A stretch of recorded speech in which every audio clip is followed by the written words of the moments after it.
Grateful for the Grump. A Sweet Thanksgiving Romance.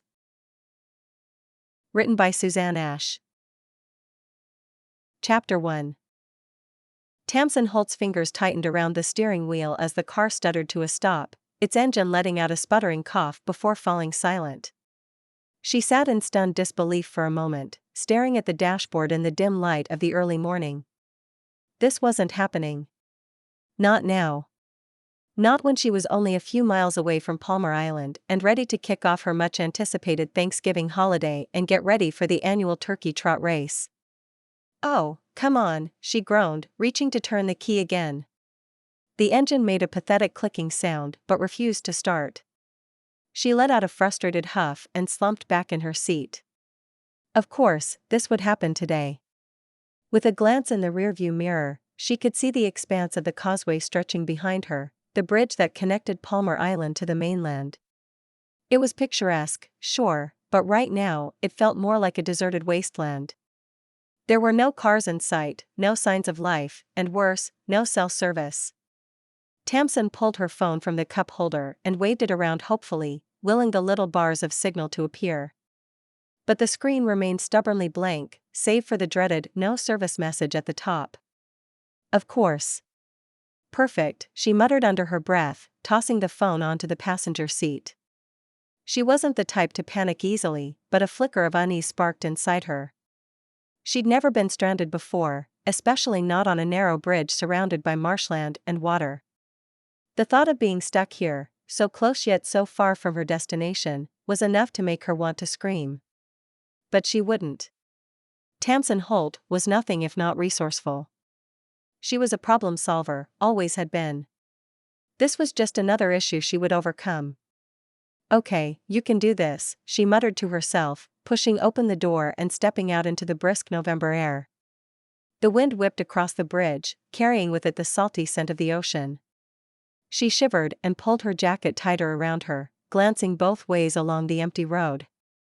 The only sound was the wind and the distant call of a seagull. It was almost eerie. Tamsin circled around to the front of the car, popping the hood with a forceful tug. She wasn't exactly an expert in car repair, but how hard could it be to figure out what was wrong? Maybe it was something simple like a loose wire. She stared blankly at the engine for a few moments, her optimistic resolve faltering. The mass of metal and wires before her might as well have been an alien spaceship. She had no idea what she was looking at, let alone how to fix it. "Great," she sighed, leaning against the car for a moment.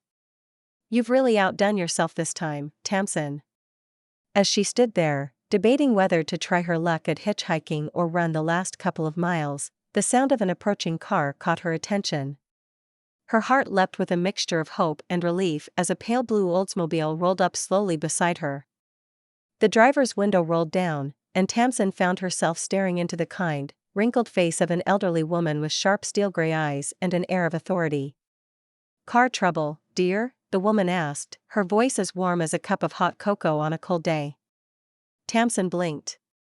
"Yes, ma'am. My car died. I can't get it to start, and of course, my phone has no service." The woman's expression softened into a sympathetic smile.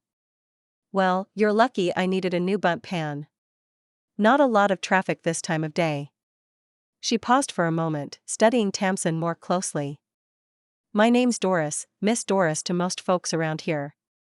"Tamsin Holt," Tamsin replied, grateful for the friendly face. At the mention of her name, Miss Doris's eyes lit up with recognition. "Well, now. You must be the guest I've been waiting for. You're staying at my cottage, aren't you?" Tamsin blinked, recognizing the name. "I've been in touch with you about the rental. I wasn't sure I'd make it in time tonight with everything going wrong." Miss Doris chuckled, shaking her head. "I was hoping you'd get here before dark, but I suppose the island decided to throw you a little curveball first. Happens more often than you'd think." Tamsin let out a soft laugh, feeling the tension in her shoulders ease. "It's definitely been an adventure.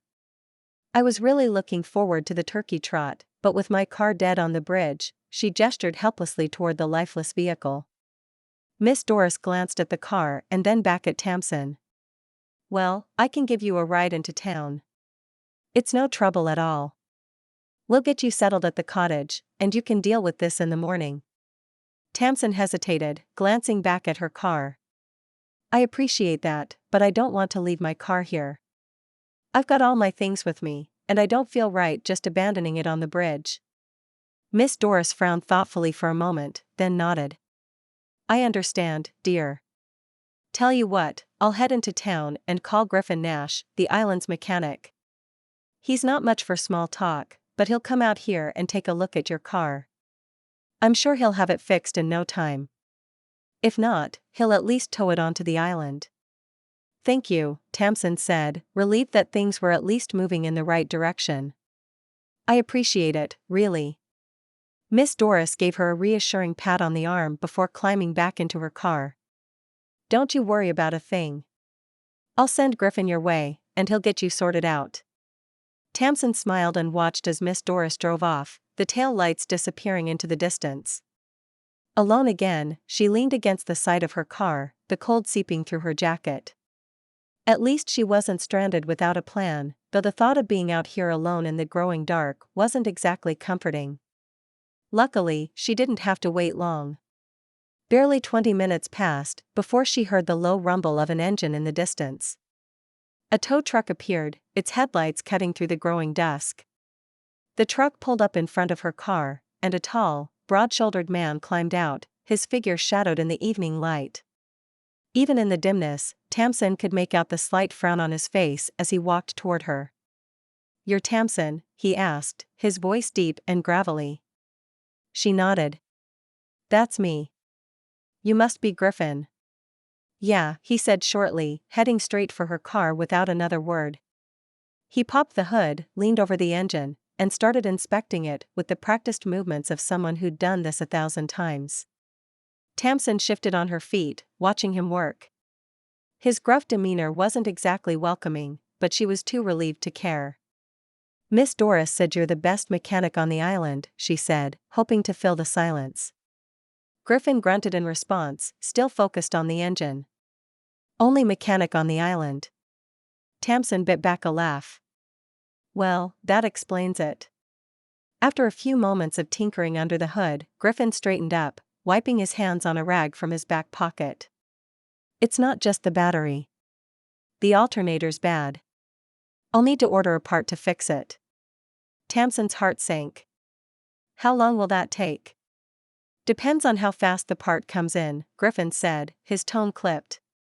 I'll tow it to the garage tonight and take care of it once the part gets here. I'll give you a call when it's ready. Great, she sighed, though her frustration was more with the situation than Griffin himself. Thanks for coming out. I really appreciate it. Griffin gave a short nod, his expression still unreadable. I'll hook up the car now and give you a ride to Miss Doris's place. Grab whatever you need. Tamsin opened the trunk and began gathering her bags. She was traveling light but still had a suitcase, a tote bag and a duffel. She reached for her things, trying to juggle them all at once, when Griffin stepped forward without a word, taking the heaviest bag from her and slinging it over his shoulder with ease. Thanks, she murmured, surprised by the gesture. He gave no reply, simply hoisting the bag as if it weighed nothing and loading it into the tow truck's cab. Tamsin climbed in after him, grateful to finally be off the cold bridge. Griffin got in beside her, and the truck rumbled to life as they headed toward town. The drive was quiet, save for the hum of the engine and the occasional sound of Griffin adjusting the radio. Tamsin glanced at him, noting his chiseled jawline and the way his brow furrowed in concentration as he drove. Despite his grumpy demeanor, there was something steady and reliable about him, qualities she couldn't help but appreciate in a crisis like this. When they pulled up to Miss Doris's place, the guest cottage nestled in the backyard looked even more inviting under the soft glow of the porch light. Griffin parked the tow truck and got out, helping her unload her bags onto the porch. Tamsin breathed a sigh of relief. She was finally here. The cottage was as charming as the photos had promised, and after the long day she'd had, it felt like a welcoming haven. Griffin set her suitcase down on the porch with a quiet thud, wiping his hands on his jeans, before turning back to her. You got everything? Tamsin nodded. Yeah, I think that's all of it. Thanks again for helping. He gave a short nod, his expression as unreadable as ever, then hesitated for a moment before speaking. Can I get your phone number? Tamsin blinked, caught off guard. My number? Griffin's brow furrowed, and he shifted his weight slightly, looking uncomfortable. So I can call you when the car's ready, he clarified, his voice gruff. Oh. Right, of course, Tamsin said quickly, feeling a bit foolish for misunderstanding. She rattled off her number, and Griffin typed it into his phone with a few quick taps. I'll let you know when the part gets here, he said, his tone still clipped but slightly softer than before. He slid his phone back into his pocket, glancing toward the tow truck. It'll take a day or two, but I'll keep you updated. Okay, thanks, Tamsin replied, offering him a smile. I appreciate it. Griffin gave a final nod, then turned and headed back toward the truck without another word. Tamsin watched him go, still trying to get a read on the man who had been so helpful yet so distant at the same time. As the tow truck rumbled down the road, disappearing into the night, she let out a small sigh and turned toward the door of the cottage. She was here, she was settled, and despite the rocky start, she had a feeling Palmar Island might just be the perfect place to spend her Thanksgiving. And maybe, just maybe, Griffin Nash wasn't as grumpy as he seemed. With that thought in mind, Tamsin opened the door to her temporary home, the warmth of the cozy cottage welcoming her inside. Chapter 2. Griffin Nash shoved his hands into his jacket pockets as he strode down Main Street, doing his best to ignore the cheery holiday atmosphere buzzing around him. Palmar Island was gearing up for Thanksgiving, which meant decorations, music, and people running around as if everything was a Hallmark movie. It was the sort of thing Griffin usually avoided, but with Tamsin Holt's car repairs, he didn't have a choice. He had a long day ahead of him and needed a strong cup of coffee. Something better than the instant stuff he kept at his place above the shop. His mind wandered back to last night, when he dropped her off at Miss Doris's guest cottage.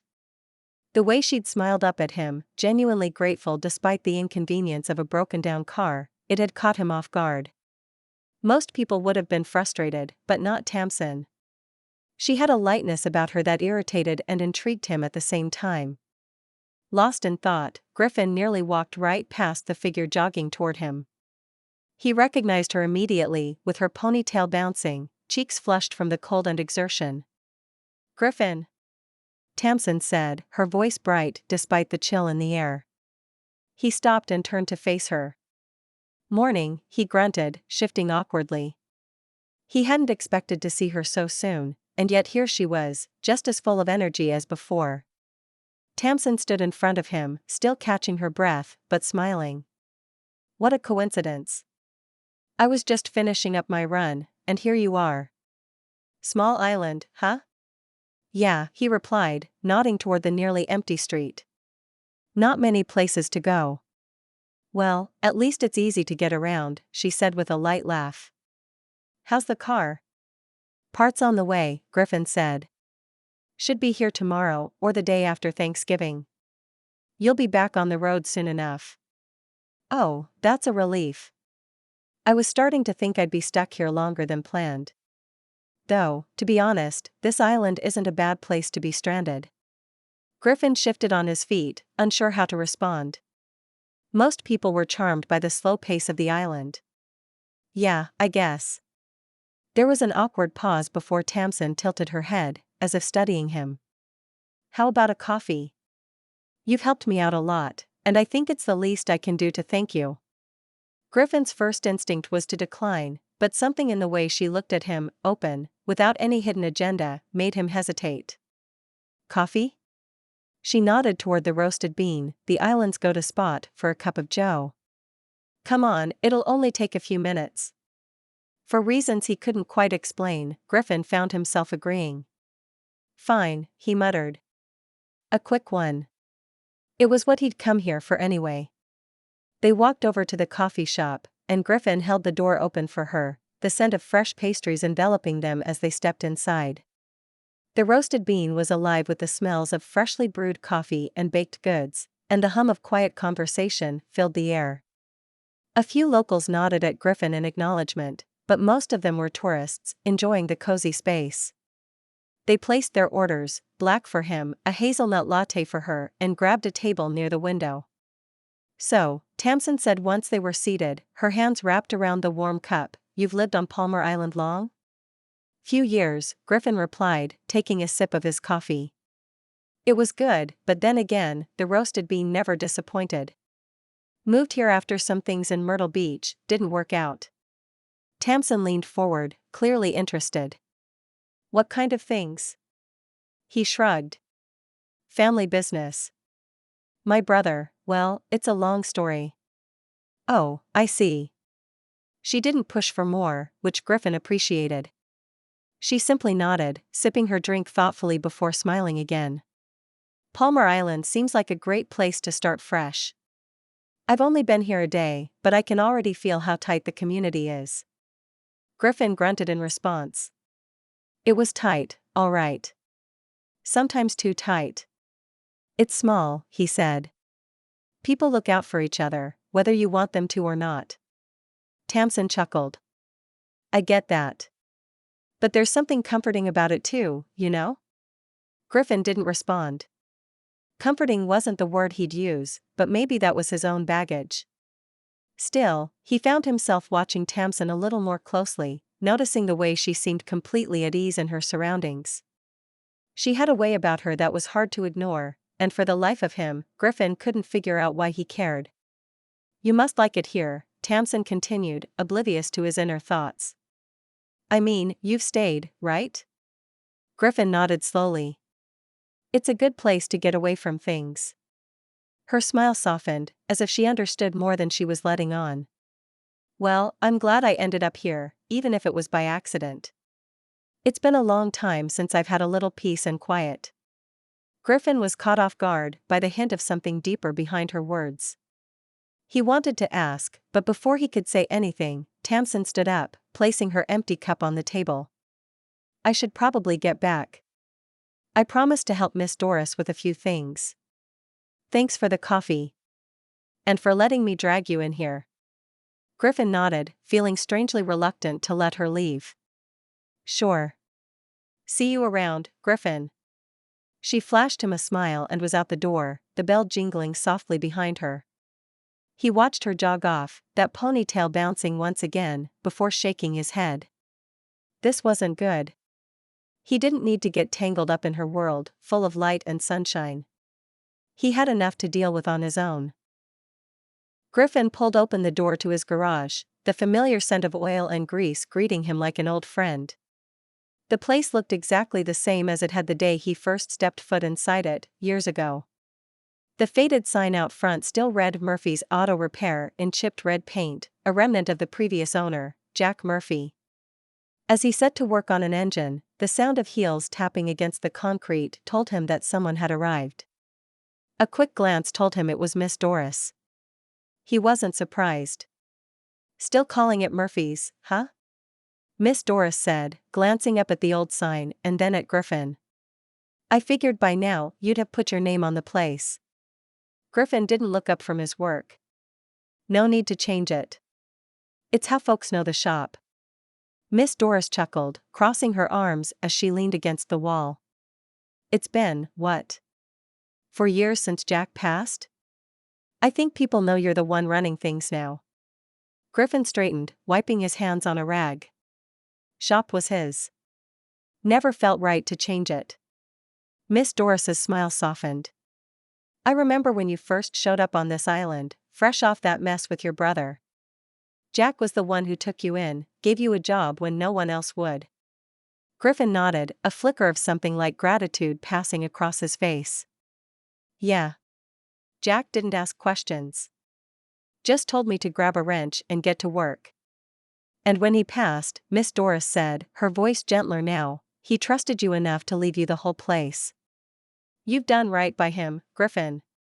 Griffin didn't respond right away, his gaze drifting to the old, worn-out tools hanging on the wall. Some of them had been Jack's, untouched since the day he died. He was a good man. This place still feels like it's his. Miss Doris sighed, giving him a pointed look. It's your shop now, Griffin. You don't need to keep pretending you're only working here. Griffin frowned, uncomfortable with the direction the conversation was heading. I'm not pretending anything. Just running it how it's always been run. Maybe, Miss Doris said with a shrug. But just because Jack left it to you doesn't mean you have to live in his shadow forever. She wandered over to the counter, where Griffin had laid out some tools, and casually picked up a wrench. I wanted to talk to you about the community Thanksgiving meal tomorrow. Griffin stiffened. Here it was. He'd been waiting for her to bring it up, but he still wasn't ready for whatever plan she had in mind. I'm busy, he muttered, glancing down at the engine he was working on. Oh, nonsense, Miss Doris waved him off. You're always busy, but you still find time to help when it matters. And it matters tomorrow. The annual gathering the night before Thanksgiving was a big deal. It gave those in the town without family a chance to enjoy a holiday meal in the company of others who cared for them. People like him. I don't know, Miss Doris. She set the wrench down and fixed him with a pointed look. You've been on this island long enough to know that we take care of each other here. Jack would have helped. Griffin clenched his jaw. Jack would have gone without hesitation. And he owed Jack for giving him a safe harbor after everything fell apart in Myrtle Beach. I'll help, he finally said, the words grudging but sincere. Miss Doris smiled, satisfied. I knew you would. And speaking of help. Griffin tensed again. What now? I saw you with Tamsin earlier, she said, her tone casual, but her eyes sharp. She's a sweet girl, isn't she? Miss Doris, Griffin warned. She'd be perfect for you, Miss Doris pressed on, ignoring his tone. You need someone like her to bring a little sunshine into your life. Griffin shook his head, exasperated. She's too young for me, and besides, I'm not looking for anything. Miss Doris raised an eyebrow. Too young? She's a grown woman. And as for you not looking, well, sometimes things find you whether you're looking for them or not. I do fine on my own, Griffin said, his voice firm. Miss Doris leaned in a little closer. I saw the way you looked at her, Griffin. Don't pretend you're not interested. Griffin opened his mouth to deny it, but the words died in his throat. She wasn't wrong, and that realization scared the hell out of him. Miss Doris patted him on the arm. It's okay to be scared. But don't shut yourself off from the world because of what happened before. You've been doing that for too long already. Griffin looked down, gripping the edge of the counter as Miss Doris's words hit harder than he expected. He wasn't used to people seeing through him, especially not Miss Doris, who had a way of digging deeper than anyone else on the island. I'm not shutting myself off, he muttered, but even to his own ears, the words sounded hollow. Miss Doris smiled softly, as if she could see right through his defenses. You are, Griffin. You've been hiding here, working in this garage, keeping your distance from everyone who cares about you. Palmar Island gave you a place to heal, but that doesn't mean you have to stay in your shell forever. Griffin swallowed hard. The truth in her words was unsettling, like a mirror being held up to his face. He had been hiding, ever since the mess in Myrtle Beach. He'd made sure no one got too close. It was safer that way, or so he'd convinced himself. And now there was Tamsin.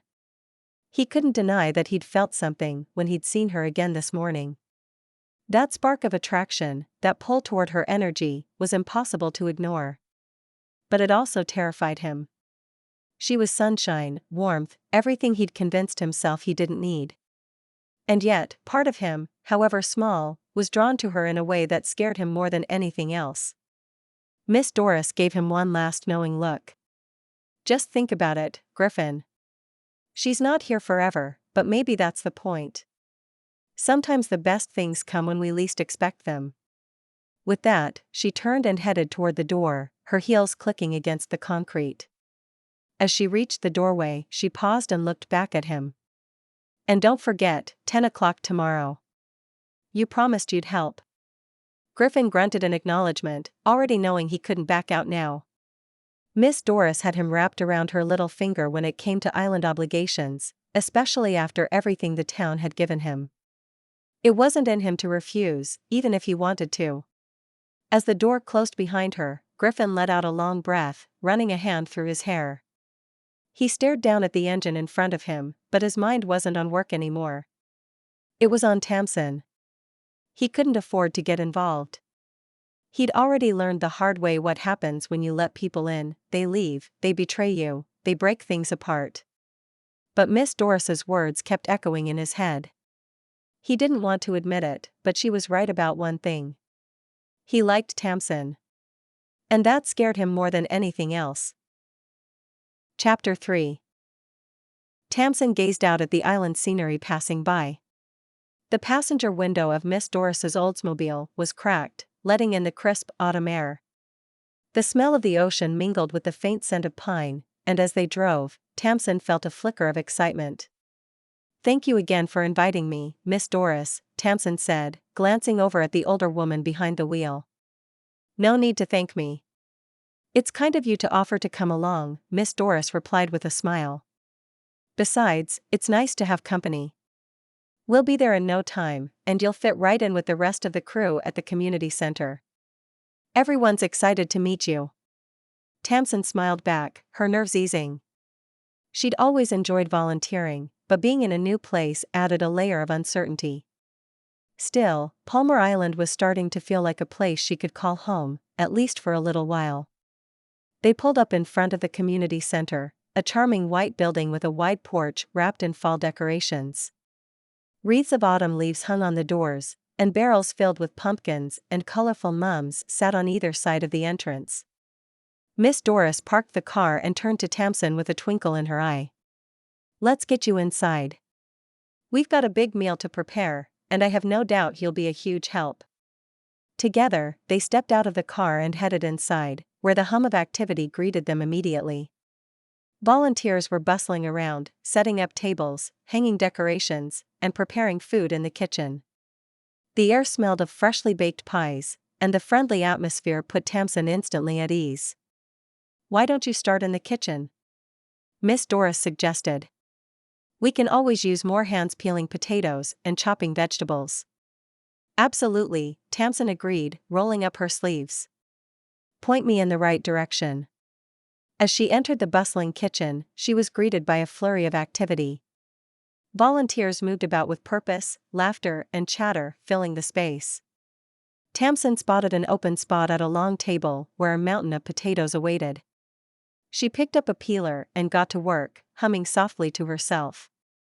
It wasn't long before the woman next to her struck up a conversation, and soon Tamsin was laughing along, sharing stories and feeling like she'd been part of this community for years. "Excuse me," a deep voice interrupted her thoughts.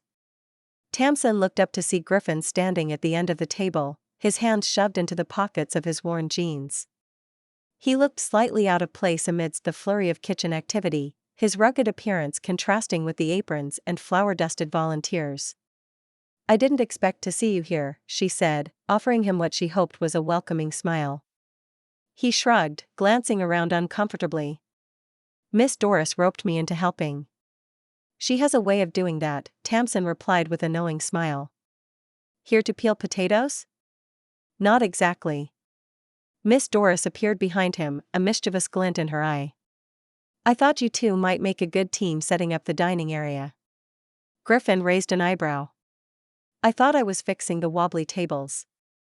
"And you will," Miss Doris assured him, patting his arm. "But Tamsin can help you, and then you can both arrange the seating. We need it to look inviting, and you have a good eye for detail." Tamsin suppressed a giggle at the way Miss Doris maneuvered them together. "I'm happy to help." Griffin sighed softly but nodded. "All right, let's get to it." They moved into the main hall, where stacks of chairs and folded tables awaited. The large room was adorned with strings of fairy lights and autumnal decorations, the hardwood floors gleaming in the light. "Sorry about this," Griffin said as he bent down to examine one of the table legs. "I know you were busy in the kitchen." "Don't be," Tamsin replied, handing him a wrench from the toolbox Miss Doris had conveniently left nearby. "I could use a change of pace." He glanced up at her, a hint of surprise in his eyes. You know your way around tools? She shrugged. My dad taught me a thing or two. He believed everyone should know basic repairs. Griffin nodded appreciatively. Smart man. He was, she said softly, a pang of sadness touching her heart. They worked in companionable silence for a while, Tamsin holding table legs steady as Griffin tightened bolts and adjusted hinges. She stole occasional glances at him, noticing the concentration etched on his face, the way his dark hair fell just slightly over his forehead, and the strength in his hands as he worked. Why'd you come to Palmar Island? He asked, breaking the silence. Tamsin hesitated, not expecting the question. I wanted to participate in the Turkey Trot, she began, but I also needed a getaway. Somewhere peaceful. He looked at her thoughtfully. Running from something? She smiled wryly. Running toward something, I hope. He seemed to consider her answer, then returned his focus to the table. Running's important to you. It is, she agreed. It's been my solace since I was young. Griffin adjusted another bolt. What got you into it? Tamsin took a deep breath, debating how much to share. There was something about Griffin's quiet presence that felt safe, despite his gruff exterior. My dad passed away when I was 16, she said quietly. Heart attack. It was sudden. Running became my way of coping, of processing the grief. He paused, his hand stilling on the wrench. I'm sorry, he said softly. That must have been hard. It was, she admitted, her gaze distant. He was my rock. But running helped me feel connected to him. Like he was with me every step. Griffin nodded slowly. I can understand that. She looked at him curiously. Have you lost someone? He hesitated, then met her eyes. Not in the same way. But I've lost connections. Family. It's complicated. Family can be, she said gently. They fell into silence again, but it was different this time, filled with unspoken understanding. Tamsin felt a connection forming, a fragile thread weaving between them. All right, that's the last of them, Griffin announced, standing up and wiping his hands on a rag. Teamwork at its finest, Tamsin quipped, trying to lighten the mood. A faint smile tugged at the corner of his mouth. Couldn't have done it without you. She grinned. Thanks. They began arranging the tables and chairs, aligning them just so. As they worked, the hall started to take shape, the space transforming into a welcoming dining area. You're good at this, Griffin remarked as she adjusted a centerpiece of autumn leaves and candles. Attention to detail, she replied. I like things to feel inviting. He watched her for a moment. You're different from most people who come through here. How so? He shrugged. You seem genuine. Most tourists just want to snap a few pictures and leave. I'm not really a tourist, she said thoughtfully. I suppose I'm searching for something. Like what? She met his gaze. A place that feels like home. Their eyes locked, and for a moment, the sounds of the bustling volunteers faded away. Tamsin felt her heart skip a beat, warmth spreading through her chest. Maybe you'll find it here, Griffin said quietly. Maybe, she agreed, her voice barely above a whisper. Miss Doris's voice broke the spell. Tamsin. Griffin. Could you two help bring in the serving dishes? They are in my trunk. They both stepped back, the moment slipping away. Sure thing, Tamsin called out, clearing her throat. They spent the next hour assisting with various tasks, the easy rapport between them growing. Griffin seemed less guarded, his occasional smiles genuine rather than forced. Tamsin found herself laughing at his dry humor, appreciating the glimpses of the man beneath the gruff exterior. As the preparations wound down, Miss Doris approached them with a satisfied smile. You two have been such a help today. I don't know what we'd have done without you. Happy to pitch in, Tamsin replied, glancing at Griffin. He nodded in agreement. Glad to help. Why don't you take a break? Miss Doris suggested. Everything's just about ready, and you've earned it. Tamsin looked at Griffin. Care to join me for a walk? I'd love to spend a little time on the beach. He seemed hesitant, but then gave a small nod. All right. They stepped outside into the golden afternoon light, the sky painted with hues of pink and orange. The ocean stretched out before them, waves gently rolling onto the shore. They walked in comfortable silence along the sandy path, the sound of the sea a soothing backdrop. Tamsin breathed in the salty air, feeling a sense of peace settle over her. Thank you for listening earlier, she said after a while. I don't usually talk about my dad. Griffin glanced at her. It's not easy to open up. She smiled softly. No, it's not. But sometimes it helps. He nodded, his gaze fixed on the horizon. I left some things behind when I came here. People I thought I could trust. Your family? She guessed. He sighed. My brother. We were in business together. He took everything we built and left me with nothing. I'm sorry, she said sincerely. That must have been devastating. It was, he admitted. I came here to start over, but I guess I've been hiding more than living. Tamsin touched his arm gently. Maybe it's time to start living again.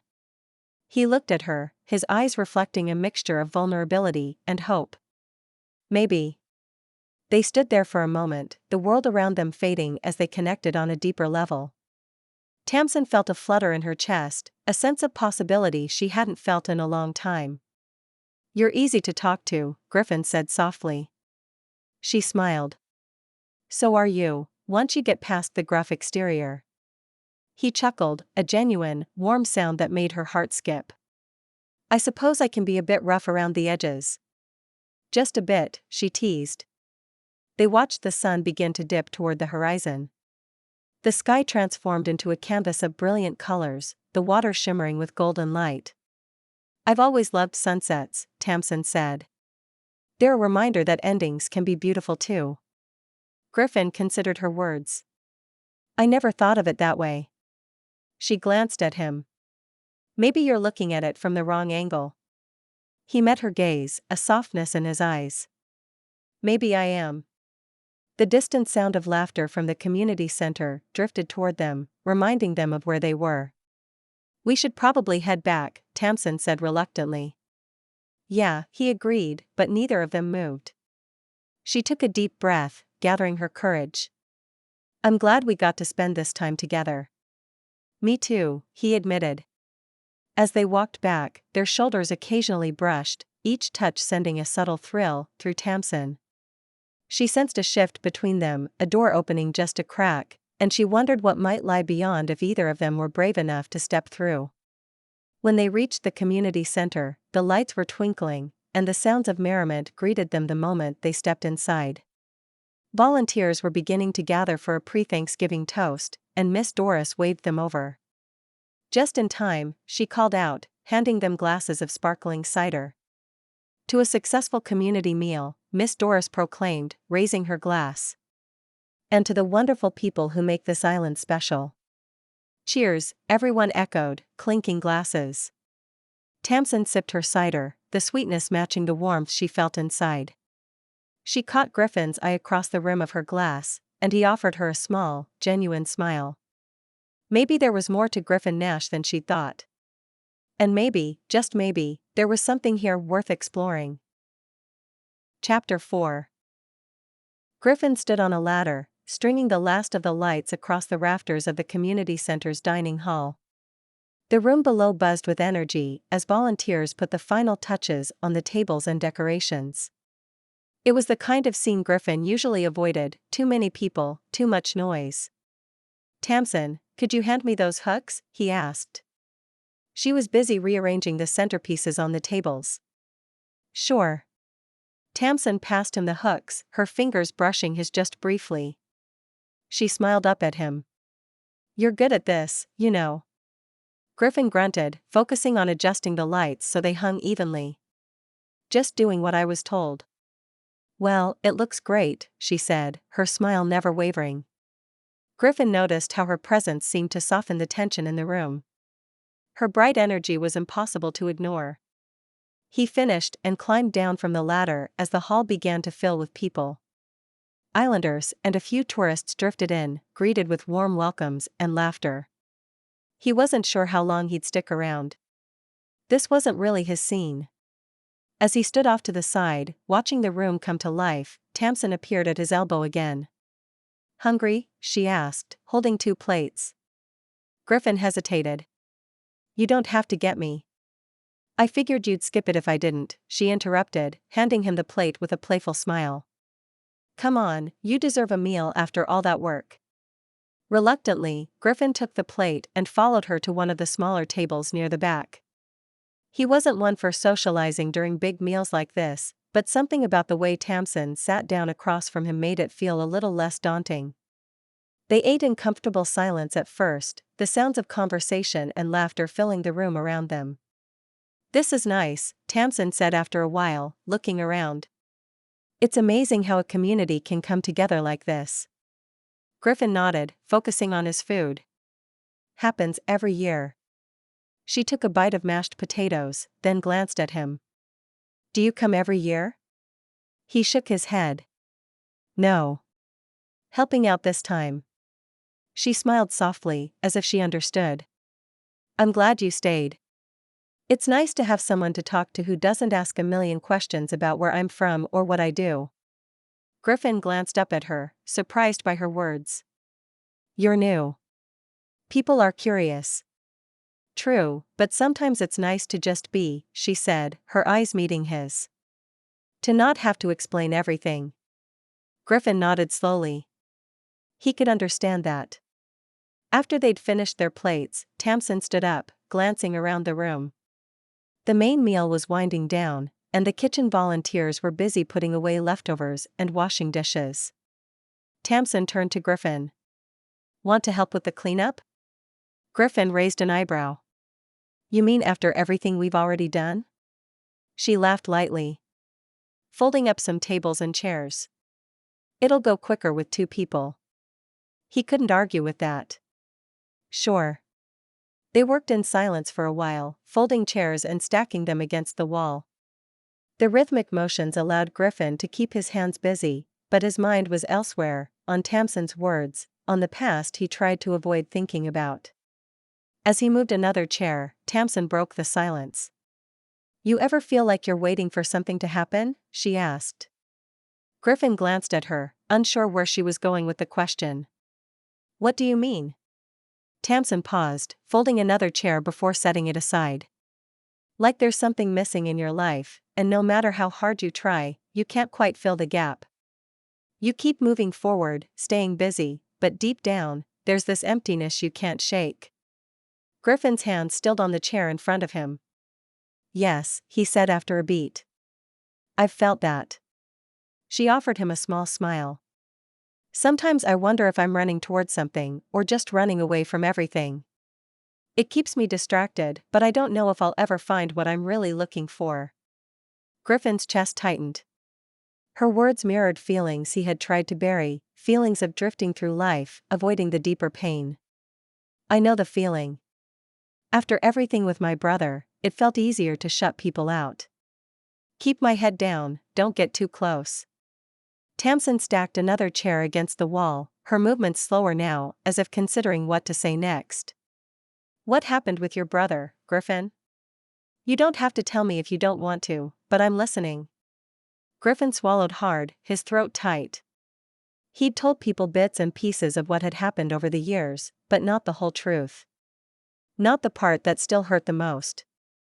"I trusted him," Griffin began, his voice low. "We grew up working side by side in the family business, always had each other's backs. At least, I thought we did. Then, after our parents passed, we decided to sell the business. There was a lot of money involved, more than I'd ever seen in my life. We were supposed to split it and go our separate ways. Start fresh." Tamsin watched him carefully, her eyes filled with quiet understanding. "But he didn't split it?" Griffin let out a bitter laugh. "No. He took the money. Every last cent. But that wasn't the worst part." He paused, the memories flooding back. "The betrayal. The anger. The heartbreak. Tamsin's voice was soft, encouraging. What was the worst part? Griffin looked away, his jaw tight as he tried to find the words. I was engaged. To a woman I thought I was going to spend the rest of my life with. We'd been together for years, talked about getting married, starting a family. I thought she was everything I wanted. Tamsin's brow furrowed, sensing the pain in his voice. What happened? Griffin's hands gripped the back of the chair, the hurt still raw even after all this time. Turns out she wanted something else. My brother. He left with her, and the money. Took both in one fell swoop, and I didn't see it coming. One day, we were planning a life together. The next, she was gone, and so was he. Tamsin's breath caught, her eyes wide with sympathy. Griffin, that's horrible. I can't imagine how much that must have hurt. It did, Griffin admitted, his voice thick. It still does. Not just losing her, but losing him. He wasn't just my brother. He was my best friend. And he cut himself off, shaking his head as if trying to dispel the lingering pain. She made her choice. They both did. Tamsin stepped closer, her voice gentle but steady. It's no wonder you've kept people at a distance. After something like that, it would be hard to trust again. The truth of her words hitting him hard. I guess I figured if I didn't let anyone in, they couldn't hurt me. Easier that way. Tamsin held his gaze, her eyes soft but full of empathy. But it's not easier, is it? It just leaves you feeling empty. Griffin felt the weight of her words settle deep inside him. She was right. He'd spent so many years trying to protect himself from being hurt again, but in the process, he'd shut out the possibility of anything real. And that had left him with nothing but loneliness. I don't know if I can let someone in again, he said, his voice barely above a whisper. Tamsin's expression didn't change, she didn't push, didn't expect him to say anything he wasn't ready to. But her presence felt steady, reassuring. You don't have to do it all at once, Griffin. But you could start with a small step. Griffin looked at her. For the first time in years, he wanted to try, wanted to believe that maybe letting someone in didn't always have to end in betrayal. He hesitated for a moment longer, then nodded slowly. Maybe. Tamsin smiled, her eyes lighting up with a warmth that eased the tightness in his chest. You deserve more than just getting by, Griffin. They stood in the quiet hall, the sounds of the volunteers working in the kitchen fading into the background. Griffin felt something shift inside him, something fragile, but real. He wasn't sure if he was ready to trust again, but he was willing to try. Before he could stop himself, his hand reached out, brushing a strand of hair behind her ear. His fingers lingered for a moment, the softness of her skin sparking an unexpected thrill that stunned him. Tamsin didn't move, didn't flinch. She simply looked at him, her eyes filled with something he couldn't quite name. For a moment, Griffin considered closing the distance between them, leaning in to bridge the gap that had been steadily narrowing all day. He could feel the pull, the weight of everything unsaid, urging him forward. He stepped back, his heart pounding. I can't, he muttered, his voice rough with emotion. I can't do this. Tamsin's face fell, the hurt evident even though she tried to hide it. Griffin, I wasn't. I know, he cut her off, his voice more forceful than he intended. She stared at him for a moment, her expression a mix of confusion and pain. I'm sorry, he whispered, his throat tight. Without another word, Griffin turned and walked away, leaving Tamsin standing alone in the hall, surrounded by the remnants of a meal that had filled the room with warmth and laughter. The soft clatter of dishes from the kitchen echoed behind him as he crossed the floor, each step feeling heavier than the last. His heart raced as he pushed open the back door, the cool night air rushing to meet him. He paused on the porch, breathing in deeply, trying to calm the storm inside him. The salty scent of the ocean was usually enough to soothe his frayed nerves, but tonight, it barely registered. He wasn't supposed to feel like this. He wasn't supposed to care. Tamsin, everything he didn't think he deserved. Kind, open, full of life. She saw something in him that he didn't see in himself, and that terrified him. He leaned against the porch railing, the distant sound of the ocean filling the silence. A part of him wanted to turn back, to explain himself, to apologize for pushing her away. But the other part, the part that had kept him isolated for so long, held him in place, reminding him of the walls he'd built to protect himself. The door behind him creaked open, and for a moment, Griffin thought it might be her. His heart leaped to his throat, but when he turned, it wasn't Tamsin who stepped out onto the porch. Griffin. He cleared his throat, standing a little straighter. Miss Doris. She gave him a long, knowing look, the kind that made him feel like she could see right through him. You're running again, aren't you? Griffin's jaw tightened, his gaze shifting to the ground. I'm not running. Miss Doris raised an eyebrow, crossing her arms. Oh, really? Because it sure looks like you're running to me. Griffin didn't respond, his throat too tight to speak. She sighed softly, stepping closer. I know you've been through a lot. I know trust doesn't come easy for you, not after what happened with your brother. But not everyone's like him. I know, he muttered, his voice low. But it's not that simple. Miss Doris's expression softened, and she placed a hand on his arm, her touch gentle. No, it's not. But nothing worth having is ever simple. Griffin closed his eyes for a moment, the weight of her words sinking in. I'm not. I don't know how to do this, he admitted, his voice barely above a whisper. Miss Doris smiled gently. No one ever really does. But you don't have to do it alone. Griffin swallowed hard, his chest tightening. She deserves better than me. Miss Doris shook her head. That's where you're wrong. She deserves someone who sees her for who she is, someone who's willing to take a chance, even when it's hard. And I think that someone could be you. Griffin stared at the ground, unsure of how to respond. Could it really be that simple? Could he take that risk, open himself up to someone like Tamsin, and hope it didn't all fall apart like it had before? Miss Doris patted his arm gently. You think about it, Griffin. But don't wait too long. Sometimes, when you let something slip away, it doesn't come back. With that, she gave him a small smile and headed back inside, leaving Griffin alone on the porch. He stood there for a long moment, her words echoing in his mind. He didn't want to lose Tamsin. But he also didn't know if he had it in him to take the leap. The door creaked open again and he turned. Tamsin stood in the doorway, her face lit only by the soft light coming from inside. I shouldn't have pushed you away like that, Griffin said before she could speak. His voice was rough, but he forced himself to meet her gaze. I'm sorry. Tamsin stepped onto the porch, her eyes searching his face.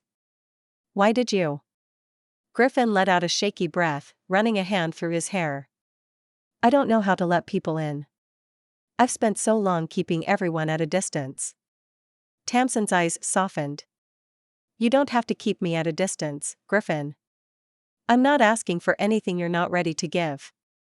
Griffin looked at her, the vulnerability in her words hitting him hard. I don't want to hurt you, he admitted, his voice low. I'm not sure I know how to do this. Tamsin stepped closer, her hand brushing his lightly. Then we'll figure it out. Together. Griffin swallowed hard, his chest tightening as he looked down at her. I'm not sure we can. Chapter 5. Thanksgiving morning, Tamsin stood at the starting line of the Turkey Trot, surrounded by runners stretching and chatting excitedly, but her mind was far from the race. She'd always loved running, loved the way it cleared her head and gave her a sense of purpose, but today, no amount of stretching or warm-up exercises could shake the tension she was feeling throughout her body. Her conversation with Griffin kept playing on a loop in her mind.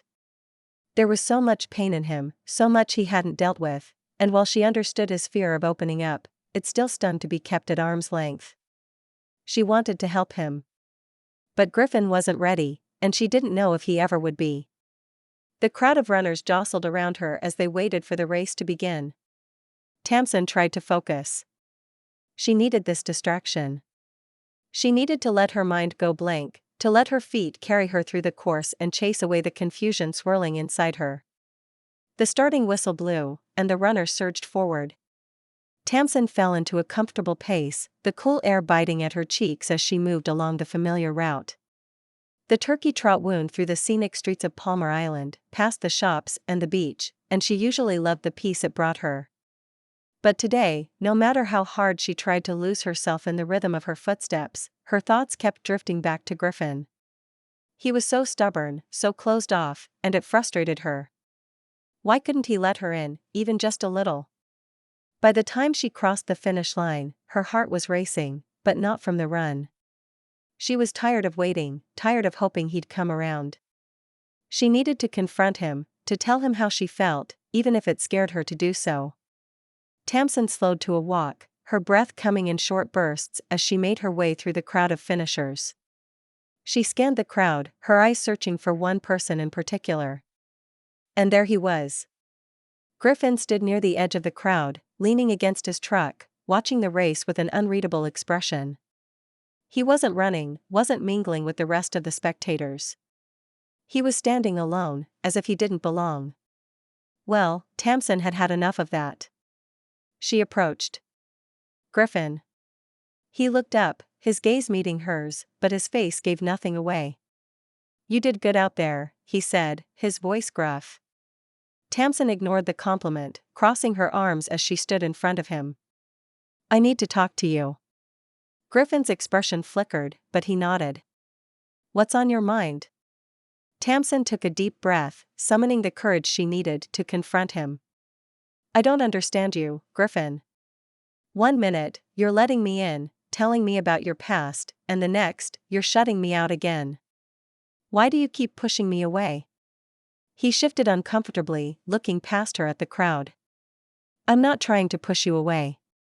Then what are you doing? Tamsin pressed, her voice rising with frustration. Because that's exactly what it feels like. I try to get close, you pull back. Griffin's jaw tightened, and for a moment, he said nothing. Then, in a low voice, he muttered, You don't get it, Tamsin. Don't get what? She demanded, her heart pounding. What don't I understand? Griffin's eyes darkened, and when he spoke again, his voice was laced with anger. You don't understand what it's like to be betrayed by the people you trusted most. To have the rug pulled out from under you, to lose everything and everyone you thought you could count on. Tamsin flinched at the harshness of his words, but she stood her ground. I know what loss feels like, Griffin. I know what it's like to have your life turned upside down. But I'm not your brother, and I'm not her. I'm not going to hurt you. He shook his head, his frustration bubbling to the surface. It's not that simple.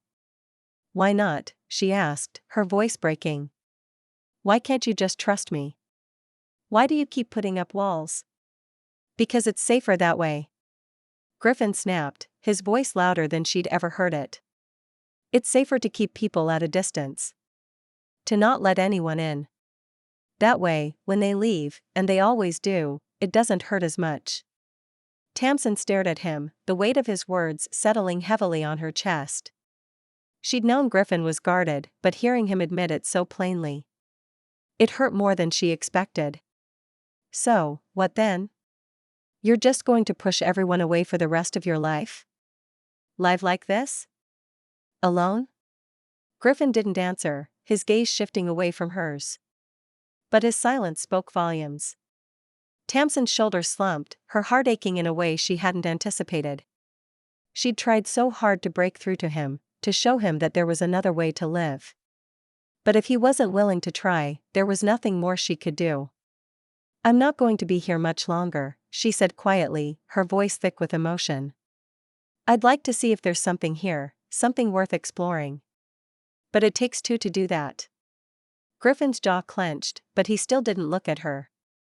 Tamsin, Don't, she interrupted, holding up a hand. Don't apologize. Take care of yourself, okay? She turned on her heel and walked away, her heart heavy with disappointment and frustration. She'd hoped she could get through to him. Tamsin made her way through the thinning crowd, her legs feeling heavier with each step. She didn't know where she was going. She just needed to get away. Away from Griffin, away from the pain of his rejection. As she reached the edge of the street, she spotted Miss Doris standing near her car, watching her with a concerned expression. "Tamsin, dear," Miss Doris called, beckoning her over. "What's wrong?" Tamsin took a shaky breath, feeling the tears threatening to spill over. "I don't know what to do, Miss Doris. I've tried everything to get through to him, to show him that he doesn't have to be alone, but he won't let me in. He won't let anyone in." Miss Doris's face softened, and she opened the car door, gesturing for Tamsin to get in. "Come on. Let me give you a ride back to the house." Tamsin hesitated for a moment, then nodded and climbed into the passenger seat. Miss Doris started the car, and they drove in silence for a while, the peaceful island road stretching out before them. Tamsin stared out the window, her heart heavy with the weight of her conversation with Griffin. "Griffin's been through a lot," Miss Doris said. "More than most people could bear. But that doesn't mean you should have to suffer because of his pain." Tamsin wiped at her eyes, feeling a tear slip down her cheek. "I don't want to give up on him. I care about him, but..." Miss Doris nodded thoughtfully. "Sometimes, dear, we have to step back and let people come to terms with their own demons. You've done everything you can, and that's enough." Tamsin sighed, leaning back in the seat. "I thought I could help him." "You did. More than you know," Miss Doris said kindly. "But healing takes time, and so does trust." Chapter 6. Griffin stood hunched over the engine of Tamsin's car, his hands covered in grease, his thoughts spinning as chaotically as the tools scattered around him. He had been in the garage since his return from the early morning race. He'd hoped that tinkering with the car would distract him from the mess he'd made with Tamsin. But no matter how hard he worked, no matter how deeply he buried himself in the task, he couldn't shake the heavy knot of regret in his chest. He had hurt her. The image of her pained face played over and over in his mind. He hadn't meant to lash out at her, hadn't meant to let his fear take control, but it had. And now she was probably done with him. Like everyone else. Griffin tightened a bolt on the engine, gritting his teeth against the emotions threatening to bubble over. He couldn't afford to feel like this. He'd spent years building walls around himself to avoid this very thing. He wiped his hands on a rag and leaned against the workbench, staring at the half-repaired car as if it could give him answers. But there were no easy fixes for this one. Not like a busted alternator or a dead battery. The door to the garage creaked open, and Griffin turned to see Miss Doris stepping inside, her ever-watchful eyes settling on him. She walked in like she owned the place, her shoes clacking softly against the concrete floor. "Working hard, I see," she said, her voice as warm as always, though there was a hint of something sharper beneath the surface. Griffin sighed, tossing the rag aside. "Trying to get this done." Miss Doris arched an eyebrow. "Is that what you're doing? Because it looks to me like you're trying to work out something else entirely." Griffin didn't answer right away, his gaze fixed on the engine. She stepped closer, her hands clasped in front of her, and her eyes softened. "I saw Tamsin after the race this morning. She was hurt, Griffin. Deeply hurt." Griffin winced, but didn't look at her. He didn't need to be reminded of the damage he'd done. "Let me tell you something, son," Miss Doris said, her voice steady. "You can't keep hiding behind your pain forever. I know you think that keeping people out is protecting you, but all it's really doing is keeping you from living." Griffin ran a hand through his hair, frustration bubbling to the surface. "I don't know how to do it, Miss Doris. I don't know how to let someone in without risking everything." Miss Doris smiled softly. "None of us do. Love isn't a sure thing. But neither is living a life closed off from everyone who cares about you. You've been running for a long time, Griffin, running from your past, from your feelings. But you can't run from this. Not if you want something real with her." Griffin swallowed hard, his chest tightening. He knew she was right. He had been running, but he wasn't sure how to stop. The thought of letting Tamsin in, of letting himself care about her, scared him more than anything. "I don't know if I can fix it," Griffin muttered. You can, but it's going to take more than just words. You have to show her that you're willing to take the risk. That she's worth fighting for. Griffin stared at the engine, his mind racing. Could he really put himself out there, be vulnerable, after everything that had happened with his brother, with his ex? Miss Doris patted his arm gently. Go after her, Griffin. Before it's too late. Griffin looked up at her and let the weight of everything he'd been holding inside fall away. He couldn't live like this anymore. And he couldn't lose Tamsin. Not like this. Thank you, he said quietly, his voice thick with emotion. Miss Doris smiled, her eyes twinkling. That's what I'm here for. Now, go clean yourself up. You've got a Thanksgiving meal to get to. My place at 3. Don't be late. Griffin stood outside Miss Doris's house, his heart pounding in his chest. The sound of laughter and chatter drifted through the open windows, and the scent of roasted turkey spread out to him.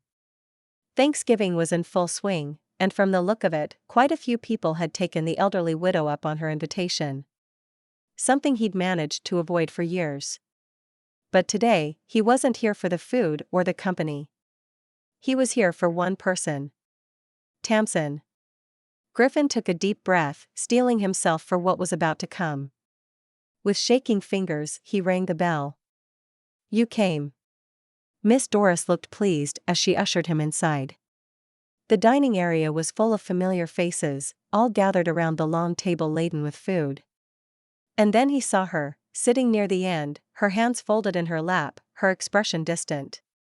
She looked beautiful, as always, but there was a sadness in her eyes that hadn't been there before. Griffin's chest tightened. He'd put that sadness there.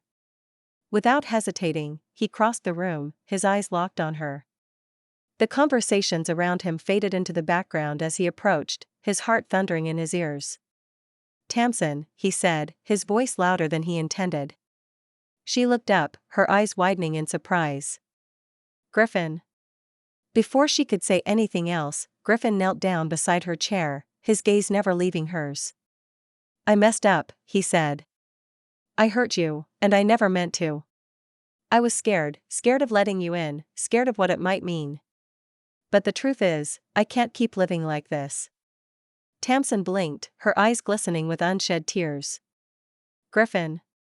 He shook his head, cutting her off gently. Please, let me finish. I don't want to lose you. I don't want to keep running from what I feel for you. I know I've got a lot to work on, and I know I'm not perfect, but I'm willing to try. The room had gone silent around them, the other guests watching the scene unfold, but Griffin didn't care. The only person who mattered was Tamsin, and the only thing he cared about was making sure she knew how much she meant to him. I don't know what to say. Tamsin stared at him, her bottom lip trembling. You don't have to say anything, he said softly, his heart in his throat. Give me a chance to prove that I can be the person you deserve. A tear slipped down her cheek, but she smiled, soft, tentative, but real. You already are. Griffin's heart soared at her words, and without thinking, he reached for her hand. The physical touch sent a surge of relief through him. He'd almost lost her, but she was still here. Come here, Tamsin whispered. Griffin stood, pulling Tamsin to her feet. She stepped into his arms, without hesitation. For a moment, the world slowed, the soft hum of conversation around them fading into the background. He cupped her face gently in his hands, feeling the softness of her skin beneath his fingertips. Her breath mingled with his, a delicate mix of cinnamon and vanilla that made his head spin. When their lips finally met, it was like everything around them disappeared. The softness of her mouth against his sent a shiver down his spine. Her lips were warm, pliant, and tasted faintly of pumpkin. The sensation of her fingers curling into the fabric of his shirt sent a wave of heat through his chest, grounding him in the moment. The room erupted in cheers and applause, but the sound was distant, nothing more than a muffled background noise. All Griffin could focus on was Tamsin, the way she fit perfectly in his arms, her body pressed close to his as if she belonged there, as if she always had. The faint scent of the ocean still clung to her hair, mingling with the cozy smells of the Thanksgiving meal around them, creating a heady mix that made his heart pound harder. He deepened the kiss, the pressure of their mouths full of emotion, as if all the unspoken words between them were being communicated in that one moment. His senses were consumed by her. Every inch of him felt alive, buzzing with a mixture of relief and joy, like he was finally letting go of the fear that had held him captive for so long. Tamsin's hand slid up to his chest. She sighed softly, sending a rush of warmth through him, making his chest ache with something that felt an awful lot like hope. When they finally broke apart, breathless and flushed, Griffin rested his forehead against hers, his eyes still closed as he tried to steady himself. Her breath was hot against his cheek, and he could feel the tremble of her hands still resting against his chest, as if neither of them wanted to let go just yet. The cheers around them grew louder, but it was the feeling of Tamsin's smile against his skin that mattered most. He opened his eyes, looking into hers, and saw everything he'd been running from: trust, acceptance, and a future he never thought he deserved. "I'm sorry I waited so long," he said, reluctantly moving back, creating a little space between them when he remembered where they were. Tamsin smiled, brushing a strand of hair behind his ear. "Better late than never." Griffin chuckled softly, his heart lighter than it had been in years. He wasn't hiding. He was here, with her. And that was all that mattered. Epilogue. Palmar Island, 9 months later. The warm late summer breeze swept through the open window of Tamsin's car as she drove across the bridge, her eyes scanning the familiar shoreline of Palmar Island. Seagulls called out above, and she tasted the salty in the air. Taking a deep breath, she let the peacefulness of the island settle into her chest. Home. So much had changed since the Turkey Trot that had brought her here last fall. Griffin had changed. She had changed. The relationship they'd built, despite the challenges of long distance, had deepened and grown into something she couldn't have imagined when she first broke down on the bridge. Each visit to the island made it harder to leave, and every goodbye had been heavier than the last. But today was different. Today wasn't just another visit. Tamsin smiled to herself as she turned into the road that led to Miss Doris's place, with the guest cottage out back. She had some exciting news to share with Griffin, and she couldn't wait to see the look on his face when she told him. As she pulled into the small driveway, the sight of Griffin leaning against his truck made her heart skip. He was as handsome as ever, his dark hair tousled by the wind, and that unreadable, yet soft expression in his eyes as he watched her park. Her pulse quickened as she climbed out of the car. "Hey," he called out, pushing off the truck and walking toward her. Tamsin grinned, his smile easing the tightness in her chest. "Hey yourself," she teased. "Miss me?" Griffin wrapped his arms around her, pulling her close. She sank into the familiar feel of his embrace, the steady beat of his heart against hers, calming the lingering nerves. "More than you know," he murmured into her hair. For a moment, the world outside of their embrace faded, and all that mattered was the feeling of him holding her. It had been a long, tiring week in Charlotte, but being here with Griffin made everything melt away. When they finally pulled apart, Tamsin bit her lip, excitement bubbling up inside her. "So," she said, looking up at him with a playful smile, "I have some news." Griffin raised an eyebrow, his eyes narrowing slightly. "What kind of news?" Tamsin's smile widened. "I'm moving here. To Palmar Island. For good." Griffin blinked, his expression shifting from curious to stunned in a matter of seconds. "You're serious?" She nodded eagerly, unable to hold back her grin. "Dead serious. I've already lined up a job and started looking for a place to rent. I'm tired of driving back and forth. I want to be here. With you." For a moment, Griffin said nothing.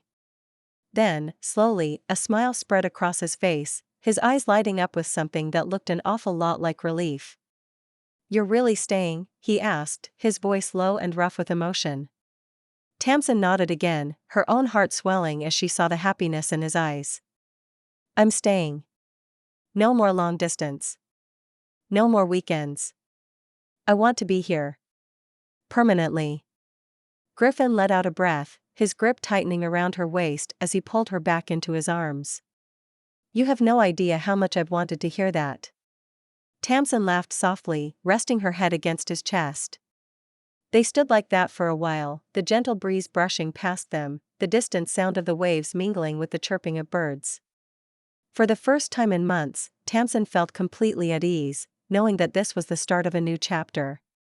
After a few minutes, Griffin pulled back slightly, a small, mischievous smile tugging at his lips. Come on, I've got something to show you. Tamsin tilted her head, intrigued. Oh? Another one of Miss Doris's secret projects? Griffin chuckled, shaking his head. Not quite. He took her hand, leading her toward the beach near Miss Doris's guest cottage, the same stretch of sand where they'd shared so many moments together. The late afternoon sun cast a warm glow over the water, and the familiar sound of the waves calmed the last of Tamsin's nerves. As they walked along the shore, Tamsin glanced up at Griffin.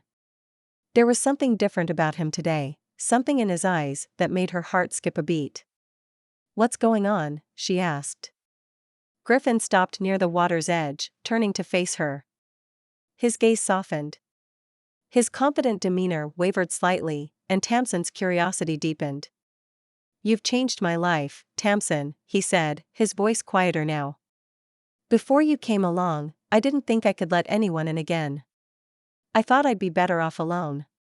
Her breath caught in her throat as she watched the emotion flicker across his face. He took a step closer, reaching for her hand, his touch steady and warm. Then you came into my life, and everything changed. You showed me that I didn't have to keep running, that I didn't have to be afraid anymore. His thumb brushed gently over her knuckles as he spoke. You gave me something I never thought I'd find again, hope. And I don't want to let that go. I don't want to lose you. Tamsin's heart beat a million miles a minute as Griffin's words settled deep within her. Before she could respond, he reached into his pocket and pulled out a small velvet box. Her breath hitched. Griffin dropped to one knee, the soft sand shifting beneath him as he looked up at her. Tamsin Holt, he said, his voice full of emotion, will you marry me? For a moment, the world stood still. Tamsin stared down at him, her head spinning. The man who had once been so guarded, so afraid to let anyone in, was offering her his heart. Tears welled in her eyes as she nodded. Yes, she whispered. Yes, I'll marry you. Griffin's smile was brighter than the setting sun as he opened the box, revealing a delicate ring with a sparkling diamond. Tamsin's breath caught again as he gently slipped the ring onto her finger. The cool metal against her skin sent a shiver up her spine, and she stared down at the ring, her heart swelling with joy and disbelief. He stood, pulling her into his arms, his lips curving into a soft, tender smile. He kissed her, his lips soft and warm against hers, tasting of salt and sunshine.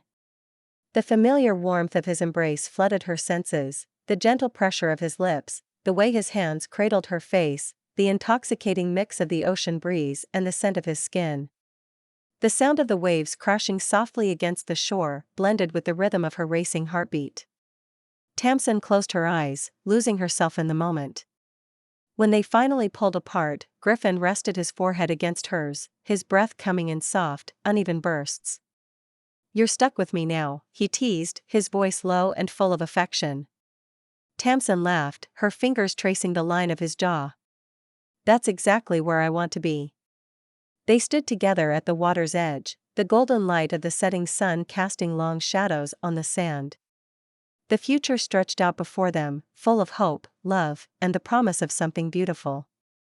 And for the first time in her life, Tamsin knew she was exactly where she was meant to be. The end. This has been Grateful for the Grump.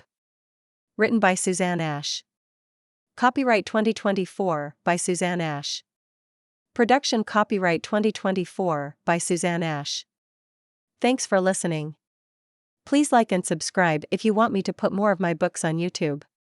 Visit my website at www.suzanneash.com for more of my books or find me on Amazon.